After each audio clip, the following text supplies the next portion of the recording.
አርእስተ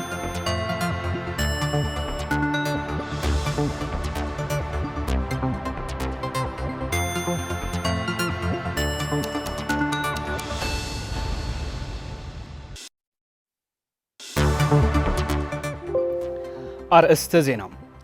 ፕሬዚደንት ታደሰ ወረደ ምስ አምባሳደር ዓባይ ብሪታንያ በኢትዮጵያ ዳረን ዌልች ዘትዮም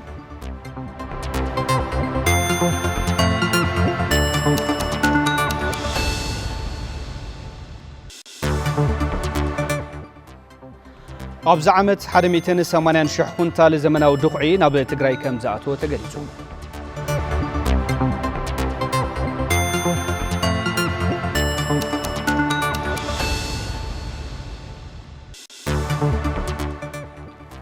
በሰንኪ ምንካይ ቀረብ ሰብአዊ ሓገዝ በሚሊዮናት ዝቁጠሩ ህጻናት ኢትዮጵያ ግዳይ ሞት ክኾኑ ከም ዝኽእሉ ተገሊጹ።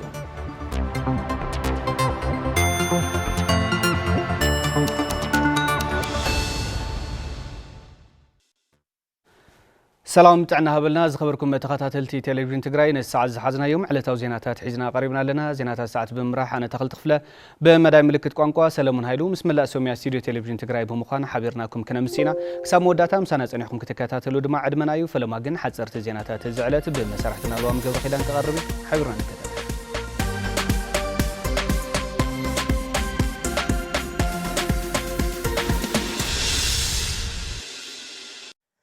سلام تعنا هبلي كم يتصنحكم خبركم تملكتنا نسعة زمرتنا يوم حاصرت زيناتنا بخم كنبلينا مسانا تصنحو بريزيدنت جيزياو من محدار تግራይ جنرال ታደሰ ወረደ ሚያዝያ 15 2017 ዓመተ ምህረት በዓል መዚ ልምዓት እቶ ትግራይ ኣብ ዘዳለዎ መድረኽ ተረኺቦም ካብ መላእ ትግራይ ንዝተወከሉ ሰሙያን ኣመራርሓ እቶትን ኣመሓደርሲ ዞባን መምርሒ ስራሕ ኣተኣኻኽባ ግብሪ ሰለስተ ወርሒ ሂቦም ኣብቲ መድረኽ ካብ ትግራይ ልዕሊ 100 ኩንታል ወርቂ ናብ ዕዳጋ ከም ዝቐረበ ዝተሓበረ እንትኾን ካብዚ ዝተረኸበ ኣታው ከም ዘየለ ተገሊጹ። ትግራይ ካብ ሃፍቲ ተፈጥሮን መሬትን ዝግባእ ሃፍቲ ክትረክብ ከም ዘይከኣለ ዝተቐሱቶም ፕሬዝደንት ኣብዚ መዳይ ንዘሎ ፀገም ብኣጋብ ምእራም ብራኸ ትግራይ ምርግጋጽ ኣገዳስ ከም ዝኾነ ወሲኾም ሓቢሮም። ዋና ስራሕና ኣብ ግልጋሎትን ፋይናንስን ምስራሕ እዩ ዝበሉ እቶም ፕሬዝደንት ኣብ ዝሓለፈ እዋን ግዚያዊ ምምሕዳር ብቐንዲ ዝደኸመሉ ብምዃኑ ነዚ ናብ ንበሩ ምምላስ ትኹረት ተዋሂብሉ ከም ዝስራሕ ወሲኾም ገሊጾም ይብል ካብ ቤት ጽሕፈት ፕሬዝደንት ዝተረኸበ ሓበሬታ ከም ዘመላኽቶ።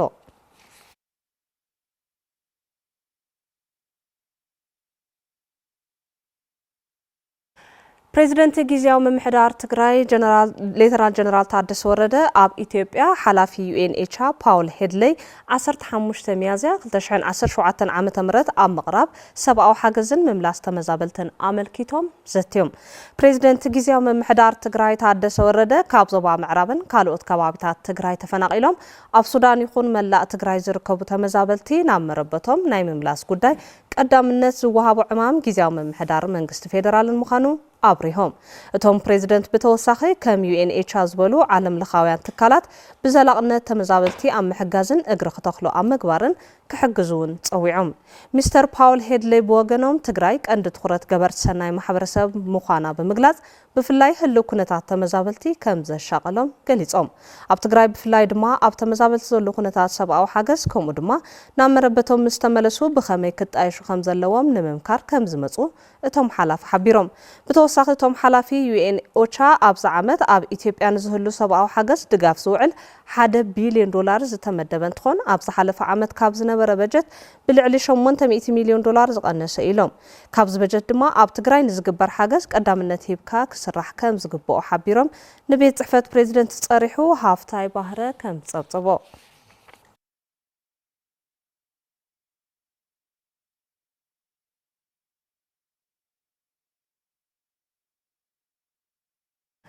ሃፍቲ ህዝብን መንግስትን ኣብ መዓልኡ ክውዕል ምዕሩይ ዝኾነ ምሕደራ ገንዘብን ንብረትን ክህሉ ይስራሕ ከም ዘሎ ቤት ጽሕፈት ፋይናንስ ወረዳ ሓውዜን ገሊጹ።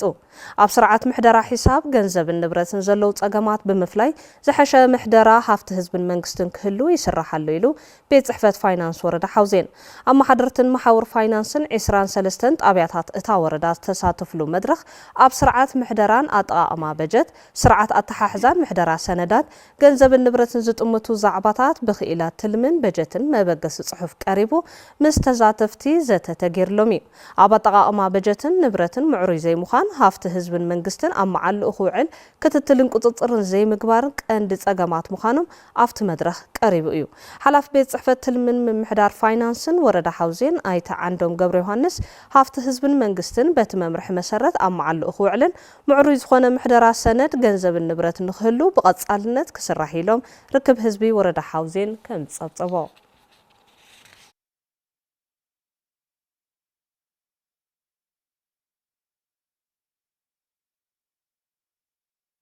ሰሞያ ጥዕና ሓፈሻዊ ሆስፒታል ዓድግራት ኣብ ግልጋሎት ጥዕና ዘድሃበ ዘተ ኣሳሊጡ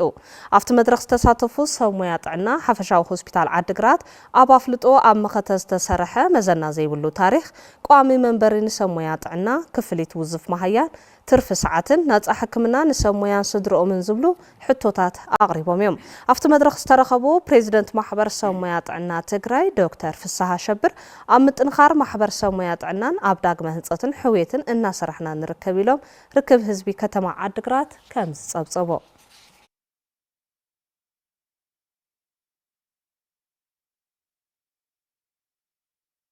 ብፕሬዚደንት ዩኒቨርሲቲ መቐለ ዶክተር ፋና ሓጎስ ዝተመርሐ ኣመራርሓ ዩኒቨርሲቲ መቐለ ህልው ኩነታት ማእኸል መሐብሐቢ ሕሙማን ስነ ኣእምሮ ፍሬምናጦስ ንምዕዛብ ዑደት ኣካይዶም ከምዚኦም ዝበሉ ትካላት ምሕጋዝ ንባዕልና መሐጋዝ እዩ ዝበሉ ፕሮፌሰር ምትኩ ሃይለ መላእ ሰራሕተኛታት እቲ ዩኒቨርሲቲ ኣብ ጎኒ እቲ ትካል ኮይኖም ከም ዝሰርሑ ኣረጋጊጾም ፕሬዚደንት ዩኒቨርሲቲ መቐለ ዶክተር ፋና ሓጎስ ብወገነን ዝወደቑን ዝተጸገሙን ወገናት ኣልዒልካ ምድጋፍ ካልኣይ ህይወት ምሃብ ከም ዝኾነ ድሕሪ ምሕባር እቲ ዩኒቨርሲቲ ዓቕሙ ብዝፈቐዶ ድጋፍ ከም ዝገብር ገሊፀን ከም ጸብጻብ ሃፍታይ ባህረ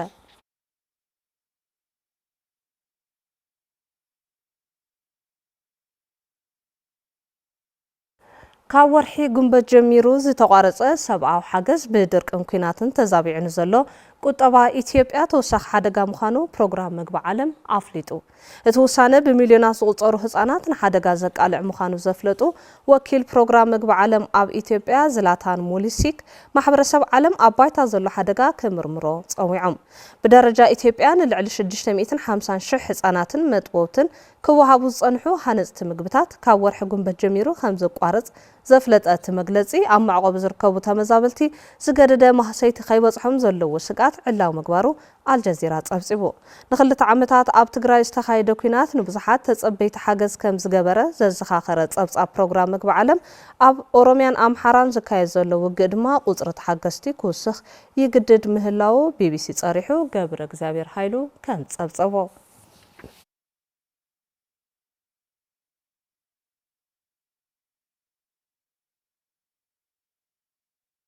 ነሰዓት ዝመረጽናዮም ዜናታት ዛዚምና ልዋም ገብረ ኪዳን ምሳኹም ጸኒሐ ዜናታት ቴሌቪዥን ትግራይ ሕዙን ቀጸልቲኦም ምሳነጽ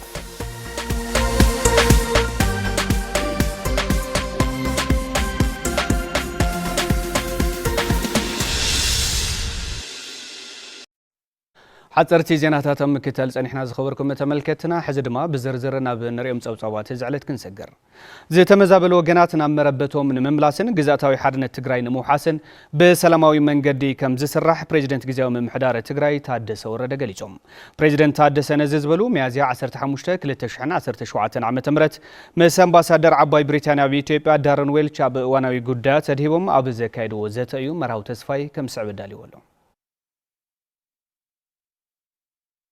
ፕሬዚደንት ጊዜያዊ ምምሕዳር ትግራይ ሌተናል ጀነራል ታደሰ ወረደ ኣምባሳደር ዓባይ ብሪጣንያ ኣብ ኢትዮጵያ ዳረን ዌልች ኣብ ቤት ጽሕፈቶም ተቐቢሎም ኣብ ኣፈጻጽማ ውዕሊ ሰላም ፕሪቶሪያ ብፍላይ ምውሓስ ግዛታዊ ሓድነት ትግራይ ምምላስ ተመዛበሉ ወገናት ምጅማር ፖለቲካዊ ዘተ ከምኡ ድማ ተጀሚሩ ዘሎ ናይ ምምላስን እግሪ ምትካልን ሰራዊት ትግራይ ኣመልኪቶም ዘተ ኣካይዶም ፕሬዚደንት ሌተናል ጀነራል ታደሰ ወረደ ኣብ ዝሃብዎ መብርሂ ካብ መረበቶም ተመዛቢሎም ከቢድ ህይወት ክሕልፉ ዝተገደዱ ተመዛበልቲ ወገናትና ናይ ምምላስ ጉዳይ ቁልፊ ዕማም ጊዜያዊ ምምሕዳር ትግራይ ምዃኑ ድማ ሓቢሮም እዚ ቁልፊ ዕማም ጊዜያዊ ምምሕዳር ምስግባር ከዓ ምስ ፌደራል መንግስቲ ብምምኽኻር ከም ዝስራሕን ኣብ ዝሓፀረ ግዜ ንምምላስ ብልዑል ትኹረት ከም ዝስራሕን ገሊጾም ተመዛበልቲ ንምምላስ ይኹን ግዛታዊ ሓድነት ትግራይ ንምውሓስ ብሰላምን ሰላማውን ጥራሕ ከም ዝስራሕ እውን ፕሬዚደንት ሌተናል ጀነራል ታደሰ ሓቢሮም ኣብ ትግራይ ኣጋጢሙ ዘሎ ፖለቲካዊ ጸገም ንምፍታሕ ብሄራዊ ዋዕላታት ብምክያድ ካብቶም መድረኻት ብዝርከቡ ሓሳባትን ኣብ ጽንዓት ብምምስራትን ብቐጻልነት ከም ዝስራሕውን አብሪሆም አምባሳደር አባይ ብሪጣንያ አብ ኢትዮጵያ ዳረን ዌልች ብወገኖም ንፕሬዚዳንት ጀነራል ታደሰ ዕውት ናይ ስራሕ ግዜ ክኾነሎም ሰናይ ትምኒቶም ድሕሪ ምግላጽ ጊዜያዊ ምምሕዳር ትግራይ ተጠናኺሩ ብሙሉእ ዓቕሙ ንኽሰርሕ በቲ ጊዜያዊ ምምሕዳር ትልሚ ተታሒዙ ዘሎ ህዝባዊ ዋዕላታት ኣብ ምትንኻር ምስ መንግስቲ ፌደራል ኣብ ዝግበሩ ተመዛበልቲ ናይ ምምላስ ምንቅስቓስ ንኽሰምር ሃገሮም አባይ ብሪጣንያ ኩሎም ዓይነት ድጋፍ ከም እትገብር ገሊጾም ክብል ቤት ጽሕፈት ፕሬዚደንት ሓቢሩ ፍርያትን መፍራይነትን ዘመነ ምህርቲ 2017-18 ንምዕባይ ንፌደራል መንግስቲ ካብ ዝተሓተተ 1 ሚልዮን ኩንታል ዘመናዊ ድኹዒ ዛጊድ 180,000 ኩንታል ናብ ትግራይ ከም ዝኣተወ ቢሮ ሕርሻን ሃብቲ ተፈጥሮን ትግራይ ኣፍሊጡ እዚ ዘመናዊ ድኹዒ ናብ ሓረስታይ ንምብጻሕ ሕጽረት ነዳዲ ዕንቅፋት ይኸውን ከም ዘሎ ድማ እቲ ቢሮ ወሲኹ ገሊጹ ኣሎ ሸዊት ሙላለም ተወሳኺ ሒዛላ مفراينت 2017-18 ዓመተ ምህረት ንምዕባይ ቢሮ ሕርሻን ሃብቲ ተፈጥሮን ትግራይ ዘድሊ ምድላው ንምውጋን ኣብ ምንቅስቓስ ከም ዘሎ ዝገለጹ ዳይሬክተር ርክብ ህዝቢ ቢሮ ኣይተ ሚካኤል ምሩጽ ኣብዚ ዓመት ሓረስታይ ትግራይ ካብ ዝጠለቦ 1 ሚልዮን ኩንታል ዘመናዊ ድኹዒ ዛጊድ እቲ 180,000 ኩንታል ናብ ትግራይ ከም ዝኣተወ ይገልጹ ማዳበርያ ከም ክልል ናብ 1 ሚልዮን ኩንታል ኢና ጠሪብና ዘናለብ ዘበን ናይ ሓረስታይ ጠለብ ዝኣክል نزد مان فيدرال منجستي أفريقنا فيدرال منجستي عند أتويزر كابز حساعات كسب حزين عم 180 شح كونتال زأكل عطيله كابزت ناي سوساش حز تسقع يورياي ترفقن الداب مالتي سلزي زحلف عامتون ناب كل 195 شح كونتال كبابي كريم ناس تزنبره تزخر مدابرياون دميرنا مالتي ناب مزحتون ناي ورهات كفل نورهاتنا تدفيلين ركاب الساعات ازي زماناو دخعي ام غعازن حرستي ام بصحن حصرت نداد عنقفاي نخونه كم زركبون يردوم مدابريا مصينا سل بزكوف زبله مغلق كوف زبله مفراينت وسخ مالت يكونن ازي كوسخ تخينو حرستي قلطيف كوصحلو زخل ناي نداد حصرت تش بقطه تفتحيس كوصحلو زخل منقد زري يكون مدابريا يكون كوصحلو زخل منقد فطرالو كاو حليفون تي ببع ساعات نصرحو ناي حرستي حجزون تخونه تحدثوا لما حاورنا بنزين تزيبلو نفتان تزيبلو انقسقيسونا بطبيعتها تصرحوا له زخل عدل صبير تزخونه ازي حسي زسرخب زمناو دخعي بوانو ناب حرستي بصحو امهرتو رؤي لوطي نخمت حبر السراح محبرات العر بالرب كجبرا امر رداء كم زركابو يحبرون بيسكوز بحال درجت ويكاني ناي حرشا مصالحاتن درجت زبحال مالتي بزيو ما بيلو يزمت كابزي بقطه ناب يونيات تزخيد ابزي ايجنس حبرات صح محبر نتوما تحتيهم زركبو كوبراتيفات ويكاني يونيات بزغبا كتتل كغبرلهم ببوانو كومونيكيت نغبرينا حرستاي مهرتو نمعباي باغبابو زمناو دخعي كام متقامو بتوسخي اب كوابي بزركبو نغرات كومبوست بمدلاو مهرتو كدنفعي غبا كبلو ايتا مكيل مروط ملوختم يحلفهم كلهم كتقوم زغبوم تاواتات بزغبا كتقام حدا مدابريا طرح زيكونه بفلاي كومبوست 21 ابز حزنታት زولنا وغزال زبحال كيميكال نالو تمثالون تي تراديشنال زخونه كومبوست ويكاني بعلو حارستاي زدالو ناي سلسته ورح يكون خلي كومبوست الله ابز حس ساعات كاني تمرامرت بفطرو بالحت اب 21 معلت زصح كومبوست نالنا زياتهم بغز غبا خطقم خلالو كابزي بتوسخي ابز عمت 2800 كونتال مرص زري FSRP كابز بحال غبار سناي كم استرخبون تغليصوم ኣብ ተጠቀምቲ በልጊ ዝኾኑ ከባቢታት ትግራይ ስርዑነ ትሕቲ ስርዑነ ዘርግሐ ዝናብ ክህሉ ከም ዝኽእል ተገንዚቦም ሓረስቶት ቀልጢፎም ዝባጽሑ ሙቆት ዝጻውሩ ዝራእቲ ክዘርኡ ኢንስቲትዩት ትንበያ ሜትሮሎጂ ኢትዮጵያ ጨንፈረ ትግራይ ሓቢሩ ተስፋይ ታደሰ ዝስዕብ ሰብሰብ ኣለዎ እዋን በልጊ ዘበነ 2017 ዓመተ ምህረት ኣብ ትግራይ ስርዑን ትሕቲ ስርዑን ዘርግሐ ዝናብ ከም ዘሎ ኣብ ኢንስቲትዩት ትንበያ ሜትሮሎጂ ኢትዮጵያ ጨንፈር ትግራይ ኣተሓባሪ ጉጅለ ክፍሊ ትንበያን ቅድመ መጠንቀቕታን ኣይተደሳለኛ ባደ ሓቢሮም ከም ትግራይ ክልል ሜትሮሎጂ ኣገልግሎት ማዕከል ለበልጊ ተዋሃቦ ትንበያና ኣብዚ ሕዚ በብሰሙኑ ለረኸብናዮ ዘለና ብሓፈሻ መደበኛና ትሕቲ መደበኛ ዝኾነ ናይ ዝናብ ስርጭት ከም ዝህሊ እዩ ትንበያ ተዋሂዩ ናይሎም ዘበን ክራማት ስሩዕ መጠን ዝናብ ከም ዝህልዎ ዘመላኸቱ ቶማት ሓባሪ ሙሉእ ትንበያ ኩነታት ኣየር እዋን ክረምቲ ኣብ ቀጻሊ ጉንቦት ዕላው ክግበር ኢሎም ንቐጻሊ እንትኽረምቲ እንታይ ክመስል ኣብ ጉንቦት ቀጻሊ ብሃገር ደረጃ ይኹን ብክልል ክወሃብ እዩ እስካብ ዛ ናይ በልጊ ወቕቲ ግን ተንጠብ ዝበላ ዝናብ ብኣግባቡ ክጥቀሙለን ምክንያቱ استاتن بتعمي لتحبرتسب لإنسسات طقمت سلزخونه ኣብ ዞባ ምብራቕን ደቡብን ትግራይ ዝሓሸ ዝርግሐ ዝናብ ኣሎ ዝበሉ ኣይተደሳለኝ በልጊ ኣብ ዘይጥቀማ ከባብታት ትግራይ እውን ንቐጻሊ ክረምቲ ማሕረስ ድልውነት ዝሕግዝ ኢሎም ብዞባ መልክዕ ያው በብደረጅኡ ክነቕምጦ ከለና ትልሐሸ ዞባ ምብራቕ እዩ ፍላይ ኣብሊ ፍረወይኒ ከባቢ ኣብ ዝሕሰሙን ኳስ ካብ 50 ሚሊ ሜትር መጠን ዝናብ ተመዝጊብሉ ናይ 10 መዓልቲ ድምር ዝሐሸ እዩ ካብኡ ቆፂሉ ደቡብ እዩ ደቡብ ትግራይ زحشة كابي ما تشو كابي مخون كابي سلو حشيو بسالساي درجة ما أخلاقي ولا كوناي بلقي تتقامي يخون تقامي يوم على وان بلقي لعل وعيز مزجول لون جزء يزولو أي ترسالين حرصوا تجري نزت تجنزيوم كالتفهم زواصحن وعي تصور تزريت بمتقابنا بحرشة ونتفتاتهم نكات وزخاخيرهم كالتفهم كوت حزقولو حتى إرجزية بوحد زناد أنا تو حتى ريو هناي مشكلة ستاتس ون فطرة له زناون فطرة له تمبريتشرون قتله سلزي مسو تسعويرهم زخدو مسحبرة السب زلمودو المحزون كاب تمكروا يخون كابهلو زيوم تسعويرهم كبلو زخولو تتقامة صبقيو حبرة السب تنبأ كنا تتعير بمكتتال سرح تكسلت كم زلوا وملاخيتهم كلهم حرسس يخون مدارخ أكلات يخون منجستاو أكلات يخون لكنهم لحفشاوي خونتات هوتنا متقام مثل زخونة عاوزين أي مترولوجي تنبيا بقربت لا تخاطتنا دقفتن حجزتن كنا خوني ملأخت زم حلالف زتعدلوا من منبري زوع المريت بزخال وبمهنات زحشيوتن خمرحو تعري كم زقبرو حربنياتات سدرا سواتن زتودو مناسي نبرتي وردا ماخل اديابو تزاريبهم توم نبرتي نزز قبلتو من محدارة وردا نلعلي كل 150 وقنات نمسرح منبر جزا زوع المريت اب زعدل الاوانيو نصبصاب ملس اباري قبر مسكل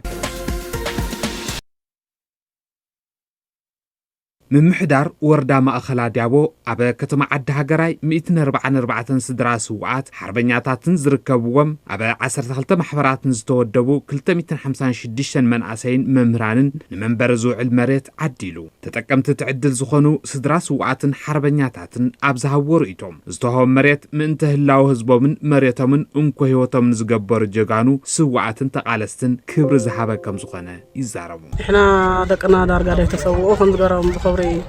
نعنا هذه غايتنا وعقيت حزني لهم نار حقوس كنقير لهم ذهبنا حضروا وصاتهم دي عبارو طعمي مسجد بصاته زي رسع دقو زي رسع مخانو هاختم قدامات 17 عامات حواتي كلته تقاليلهم حجي خمس قرام علعيلهم مريت كهنبكمينا مالتهم حقوسي مقلصيه التحواري بيت صحفة كوميشن حربنياتات وردا مأخلها ديابو تقادلاي صقاي تادسا تجمير زلو عدلا منبري قصالنت كم زهلو يزاربو هنا وردا تحسو مغس بمغوار تاع امل لنا بوال مسناي مناسي قدم لن توديوم نورو مناسي بمقنجاو زلنا مريت وردا زدالو مريت مغس بمغوار نزم تملس تقادتن سدرا سوات نعدللو ስለዚህ እዚ መወገሲ እዩ ነቶም ናይቲ ስድራሱ ያው ወላ ካብ ካሕሳይ ይኹን መታብዒ ሞራል መግበሪ ትመምርሕ ዝፈቐዶውን ስለ ዝኾነ መወገሲ ጌርና ዳርጋ ሎማዓንቲ ናይ 72 ጀሚርና ኣለና ነቶም ተጋደልቲ ምልሳት ተጋደልቲ እውን ትመምርሕ ዝፈቐዶን ንዓቶም ሓገዝን መታብዕን ምግባር እዚ ናይ ሎማዓንቲ ፕሮግራማት ይካየደሎ ስለዚ ትጅማሮ ጽቡቕ እዩ أمحداري وردا مأخلا ديابو أيتا ملستكو زعدل زلو نمنبر زوع المريت أكال داق مهنساتن حويتن تقراي كم زخنا يبرهم زي حدا أكال لايتي داق مهنسات سرحتي يو سلزي زي نازوي بجحنا عندنا درجة نوصح بزحات عن كفكفات بجحم يوم نو كنجستخا أدنا فتحنا كنجستخا أدنا نزمل كوتا أكال تمدارة أكال ما تواليد بمسرح انت قددن نجمر بتي ناي هارمنيان سدر هارمنيان تتقامنت ممرحين دنبن مسرت او كتم عد هاغراي نجمرو بزبلينا بوستن ملكع نجمرو زنا مالتي سدرا سوعات حربنياتاتن من اسين زغبر زلو عدلا مريت ابزوا سمين معراب تግራይ ተጠናኺሩ ይقصل كم زلو نمفلات تقايلو زخبركم تملكتنا زيناتاتنا حزونا قد اليوم كابزي بمغصال صبصبات بيزنس زعلتنا نابخم كنبصح حفت قبر ما تقربوي حيورن كتات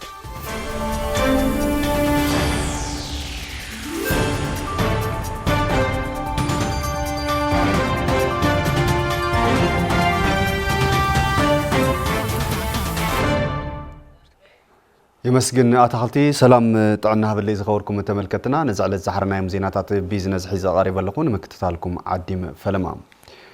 بإلكتريك زسرحة مقاين قطبت وصايكا بمقانن بتوساقي بحصرة ندادين زقاتم زلو تصقم مفتح مقانن أب مقراب زن مقاين استوافروا السب هافت قليصهم هافتهم قبر يوحنس مستهم سب هافتي تصنحيت قيرالو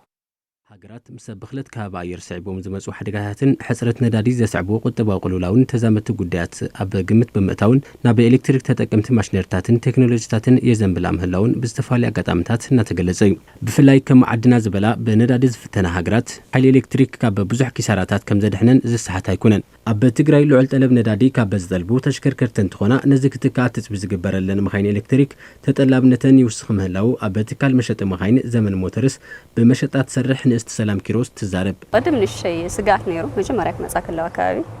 حد قال اوريدي تسون تن ناي بنزين ماكينه ناشطه نازياتنيو شيفت القبر لا ابزانيا سو ترينا نازياتني غير لمكنات حز طمن تردي ويا ابزانيا سو مستي بليتر زوصل له وجنا نازياتنا اتي دم من عينه وجه زي ولو ان حز ابزانيا سو ما حرسس تقبلت يرخوا له وينا حصرت ندادي نمحبر قطباو منقساسات محل خازخونو لغاطامي بسفيح نعزبو غداي تخون بإلكتريك زسرحه مخاين نزي ابا مقلال غدا زلونن وصاي قطبتن ينكتبلون غليصا رأيغان انت صريحا تكنولوجي ماتن كنخاتلنا مالتي كاولله اوج بزح حزي بدعمي نداجي خباري زلو እና ምቾተን ሓደ በጣም የዝፈላለ አምስናይ ነዳጅ ምቾተ ለወንዚያተን አጥንካሬና ምተሬናውን ጠንካራታት የናይ ኤሌክትሪክ መኪናታት ምክትል አካይድ ስራሕ ዘመን ሞተርስ ጨንፈር መቀለ አይተ ብርሃን ኸላዩ ትካሎም አበስፋሊ ካፕታት ትግራይ ናውጣታት ቻርጅ መኪናን መትካል መደብ ከም ዘሎ ገሊጾም ኣብ 30 ደቂቃ ፉል ቻርጅ ንገብረሉ ነገር ኢና ላብነት ንሸረ ኦር ንሕሞራ ኦር ሙሉእ ትግራይ ተንቀሳቅሰሉ ደንበኛኻ ፈጣን ለሆነ ቻርጀር ክተቀምጣሉ ትደሊሞ ግን ክሳብ ከዘይ ተዋብናይ ዘመን ሞተርስ መሸጠ ኤሌክትሪክ መኪና አበ መቀለብ ዕሊ ካብዝ ጅምር አበ 9 ተዋርሕ አስታ 80 ኤሌክትሪክ መካይን ከም ዝሸጠ ዝገለጹ አይተ ብርሃነ እቲ ትካል ጠለብ ዓማዊሉን መምላ ምስ ትካላት አቋርን ንቀህን ሓቢሩ ከም ዝሰርሕ ገሊጾም ደንበኛ 30% ያርብ እና 7% ምስ አቋር ለኻ ተዋዲድና 37 40 60 50% ب50% ንዋደሉ ኩነታት ነው ዝተፈላልዩ አቋር ለኻ ካብ ልዕሊ 2 ሚልዮን ዝዋገን 300 ኪሎ ሜትር ዝጓዓዛ መኻይን ክሳብ 8 ሚልዮን ብር ዝሽየጣ ብኤሌክትሪክን ነዳድን ብክልቲኡ መማረፂ ዝሰርሓ መኻይን ከም ዘለዋ ካብቲ ትካል ዝረኸብናይ ሓበሬታ የመላኽት ካብ ወጻኢ ብምኽንያት ሕፅረት ምህርቲ ሩዝ መንግስቲ ጃፓን ኣብ 25 ዓመታት ውሽጢ ምግቢ ሩዝ ካብ ደቡብ ኮርያ ምእታው ከም ዝጀመረ ዘጋርዲያን ጸብጺቦም ኣብ ጃፓን ጥራሕ ዘይኮነስ ምህርቲ ሩዝ ብምኽንያት ወሰኽ ግብሪ ኣሜሪካ ኣብ ዓለም ጠለቡን ተዓቢ ቀረብ ግን ይንክ ከም ዘሎ ዘጋርዲያን ጸብጺቡ ደረሰ ብርሃነ ኣብ ዛዕባ እዚ ተወሳኺ ሒዘሎ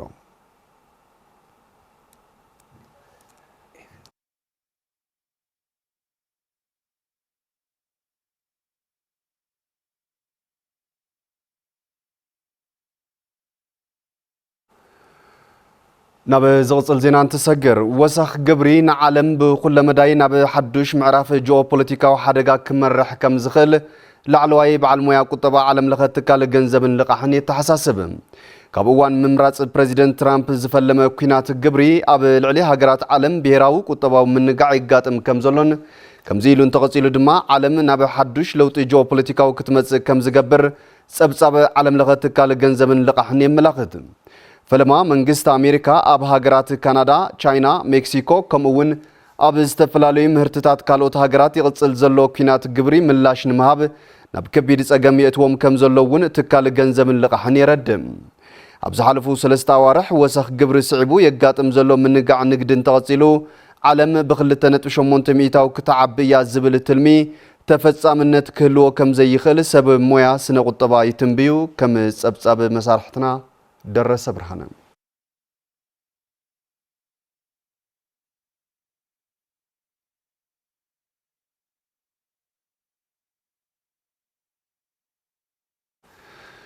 كبرات تملكتنا نزعل الزحرنا يوم زيناتات بيزنس زيوم نيرم نمكتالكم عزينا نمسكن حزي ناب مسارحتها تغلط فلق منسكم سلام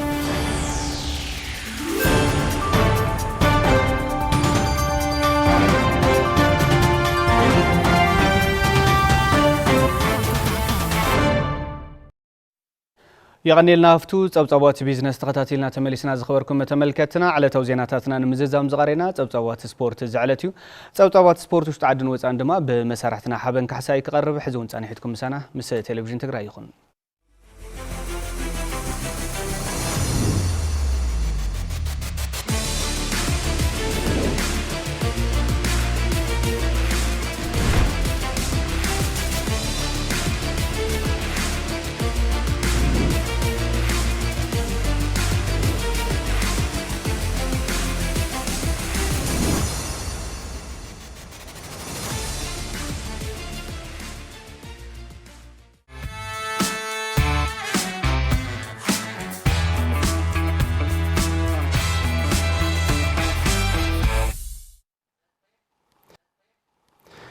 يمسكنا تغلتي سلامتنا حبلي كما يتوعلو زخبركم تخاتلتنا استفلا لزينات سبورت حيزا قريب له فلا ما يزعب زخون اتليتكس يخون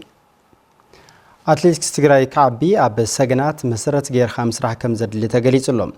تكات اتليتات زفريلو تحت 10 عامت زعدميهم حصانا زحقو في السلطنه دما مكياد جميرلو زمن برهانه توسخلو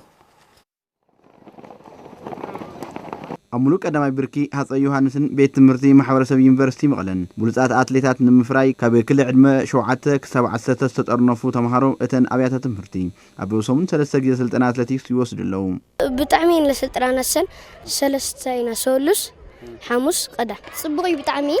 صبغ أو صومن 3 جيل نسرح سولس حمص قدا مين نسرح سولس حمص مستمر استحواس سولس بخانة أحد ساعات وشتينا نسلطن قدام كن ملء تمرت سرزيلنا أو سست كاخل تجميرنا شكع حمش شكع رات نسلطن أنا كم كناني سابق له كبرت عنيني سوية شلل كله تسفك ورد أيولي كم زمان أتليتكس للتجري لتطوعه هم خاني دلي عودة سبورت أتلتيكس كمعبلن وصيتوين أتليتات مفراين أب سجنات سرت حزوك خير على زولو أسلت أنتي إتم سجنات هفتا هايلو كيروسن برهان كيروسن أدميهم مسرت بمقبار سلطنا يوهابا مالو يبلوم كحجوس وكزناني وناجورك أخذت سلطنا من اللكام عاتيو لازم بخمس ملك ناجورنا بزقبع صبغ سلطنا إنهم لازم عاوز على بركي كوت حين تسويت نجبر أنا بتومنا يقول عمركم تمع بيسي خنس بكل من قصقاس قوين قنت قوتها الحوسة عينت من قصقاسنا نسرحهم بعلم مسرت أبي يونيفرسيتي مقالة ممهر ساينس سبورت رزينا قبرك زابير أبتن أبيات تمرتي نساجنات زوهاب زلو سلطنا أب عبيت أتلتيكس لعل أبركتو كم زلوه تجلز أفتو جراس روت أفتو وانا أفتو مرتيت بحال نجارات كم تجرايل تجمروا مس إثيوبيا أتلتيكس فيدريشن كوينهم تجمروا صراحة نر لنا نتعبيت أتلتيكس سلام عنا بالله كما يصلحوا خبركم تملكتنا نسعات زمرصنا يوم حاصرت زينا እቶም ሰልጠንቲ ሰገናት ቀጻሊ ውጽኢታውያን ኣትሌታት ኮይኖም ዝሓሸ ውጽኢት ንኸመዝግቡም ክትትልን ደገፍን ወለዲ ኣዝዩ ኣገዳሲ ምዃኑ ዝገለጹ ወለዲ እቶም ሰገናት ብወገኖም ኣብ ጎኒ ደቆም ብምዃን የበረታትዕዎ ምህላዎም ይዛረቡ ኣብ ከምዚ ዓይነት ፕሮጀክትታት ኣትሌቲክስ ተወዲ ዝሳተፍ ኩዕሶ እግሪ ዘብሉ እኒአው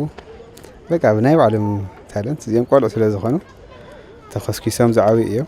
زي جوارو خبزي جوار زول كايم يسمعوا خساب زعبي زي بتعم خدت اللي ده حرقن بعلمون عدل دفت أريهم سخروا أنا هم ولاديت صبوا دقفية جوار له ما دت قلت خالن بذلن لأنه نورا مالتيو بيتساوي يخون بعلي يخون صبوا دقاف مرادينا نوو بعلمية تكنيك فيدريشن أتلتيكس تجراي أي تجيتات شمامو مستن أبيات التمرتي وعلي تأثيرو سلطنا كم تجمرة بمحبر كتتلي جبر لهم كم زلوا يجلس مسمن كوميتي سكول الله أين على وعلى أسيرنا هنا مس أتيوان نس وعلى أسيرنا هنا عواد ما لونا ممرن اليوم ثالث حاموس قدام يسرح أو سمون كيد سلسخون جراتروتيوم أنا أشنيهم بسواتها مركي عاد صوت توزني أزيد تناوينا وعل لا أتوم دم الله يزبال حاجز نحجز كا صباح نقول وصلوا من قدك في طريق عوت بشكليتنيا نموخان مسرته لامان صناعتين يكبل نبر بشكليتنيا تخلوين مرسا قليصلهم بقصري بركز والبروفيشنال بشكليتنيا تتغارو كفريو بتخورات كسرحو له كم زغبا دما اب كواخب تقدم دلاونا صانحيت غيرلو تخلوينو بيوحنس اشبر تسناديو سعيوي قرب ካብ ካልኣይ መፋረቕ 8ታት ክሳብ 9ታት ኣብ ከተማ ኣኽሱም ካብ ዝነበራ ጋንታት ብሽክለታ ምስ ቤት መዘጋጃት ሓቂፉ ዝቀዳድም ዝነበረ ተኽለወይኒ ምረሳ ጽቡቕ ምልከት ውድድር ብሽክለታ ካብ ዝነበሮም ተቃደምቲ ተጠቃሲ እዮም። ኣብ ዝሪኦ ናይ ቴሌቪዥን ገልምታት እቲ ናይ ስፖርቲ ብኡ እዩ ፍቕሪ ሒዝንን ኣብ ሳይክል ምውዳራት ክልተ ክለብ ነይረን ሓንቲ ኒቆዲሞስና ሓንቲ መዘጋጀት ትበሃል ነይረን ኣብ መዘጋጀት ኮይነ ፀወት ነይራ ኣለ ኣብቲ እዋንቲ ብዞባታት ይስራዕ ኣብ ዝነበረ ረዘንቲ ውድድራት ብሽክለታ ይሳተፍ ነይሮም ገና ካብ ንእስነቱ ክቱር ድልየት ቅድድም ብሽክለታ ከም ዝሓደሮ ዝዛረብ ተኽለወይኒ ካብ በላሕቲ መዋዳድርቱ ይዝክር ድግራት ኣኽሱም ሽረ እንዳተባሃለ መቐለ ተባሂሉ ጽዋዕ ነይሩ ሽዑ ነይሮም በዓል መሓሪ ዱር ነይሮም በዓል ይርጋ ደሳቢሰጥ ኣብ ዓድግራት በዓል ንወደቐሺ ገልታት ዝበሃል ነይሮም ማለት ኣብ ደገፍን ምትብዓነታ ዓውዲ ኣንጻራዊ ይጎድል ከይህሉ ስክፍታው ገሊጾም ድልየት ኣለዎ ኣብቲ መናእሰይ ኣብቲ ሰዓት ሕዚ ብዙሕ ድልየት ኣለዎ እዩ ግን ኣብቲ ናይ ሕብረተሰብ ናይ ምርኣይ ክስታይ ግን ብጣዕሚ ዝቐነሰ ክንድቲ ቀደም ዝነበረ ይከነ ቀደም እኮ ኩሉ ዋላ ቢሮ ድዩ ዋላ ካልእ ድዩ ዓፂ ማለት ዓብዪ ንእሽተይ ብደንብ ይከታተሉ ነይሩ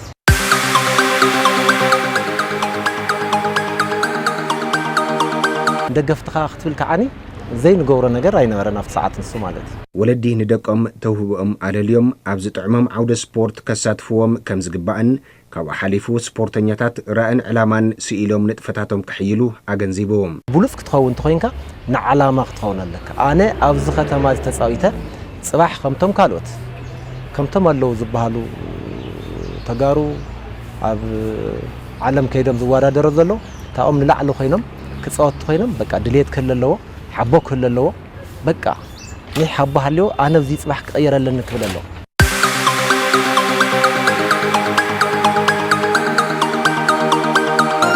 ስፖርቲ ዳርጋ ኢንቨስትመንት እዩ ኢለ ዝሓስብ ማለት ናብ ቅርሺ እዩ ተቐይሩ ስለዚ ብእግሪ ኩዕሾ ይኹን ብጉያ ይኹን ብሳይክል ይኹን ዋላ ብዝኾን ኮታስ ብዘሎ ስፖርቲ ድልየት ተሃልይዎ እቲ ወላዲ እውን ነቲ ድልየት ዘለዎ ወዲ ይኹን ጓል ይኹን እንዳተባብዐ ናፍቲ ቦታ ንስተዘእትዎ እሞ ይቕየር እዩ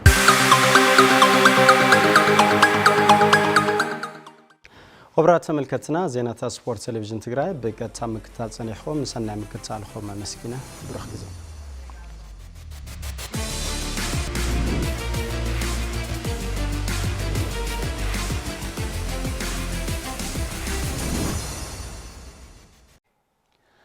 ጸብጻባት ስፖርት ተኸታተልና ተመሊስና ዝኽበርኩም ተመልከትና ነሳዕ ዝሓዝናዮም ዜናታት ቅድሚ ምዝዛምና ዓበይቲ ዜናታት ዝዕለት ደጊመ ከዘኻኽረኩም ፕሬዚደንት ታደሰ ወረደ ምስ አምባሳደር ዓባይ ብሪታንያ በኢትዮጵያ ዳሬን ዌልች ዘትዮም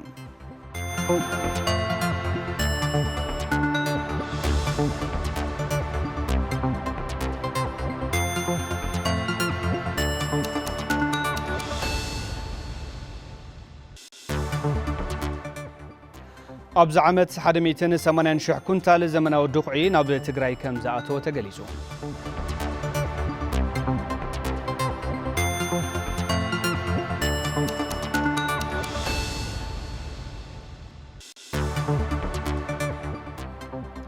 በሰንኪ ምንካይ ቀረብ ሰብአዊ ሓገዝ በሚሊዮናት ዝቁጸሩ ህጻናት ኢትዮጵያ ግዳይ ሞት ክኾኑ ከም ዝኽእሉ ተገሊጹ